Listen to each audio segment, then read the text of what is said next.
Satu jemaah calon haji Buaredim gagal berangkat ke Tanah Suci karena alami gangguan kesehatan.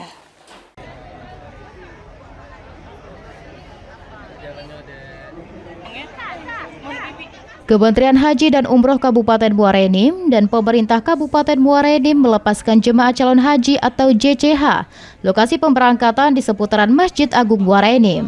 Berbagai persiapan dan pengamanan dari panitia sudah dilakukan sejak malam hingga pemberangkatan dengan menggunakan bus menuju Embarkasi Palembang untuk persiapan menunaikan ibadah haji ke Tanah Suci 2026 1447 Hijriah.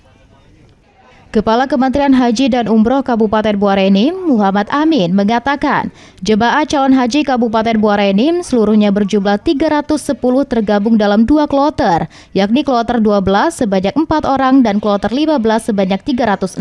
Namun, pada saat terakhir, 1 orang jemaah tidak bisa berangkat karena kondisi kesehatan sehingga ditunda pemberangkatan tahun depan.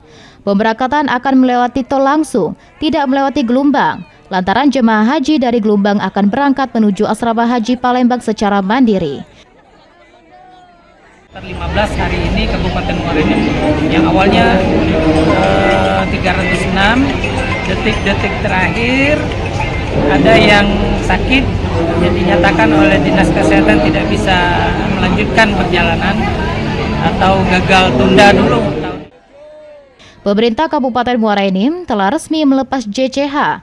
Dihimbau kepada seluruh jemaah untuk tetap menjaga kesehatan saat menjalankan ibadah. Mardian Syah, PAL TV.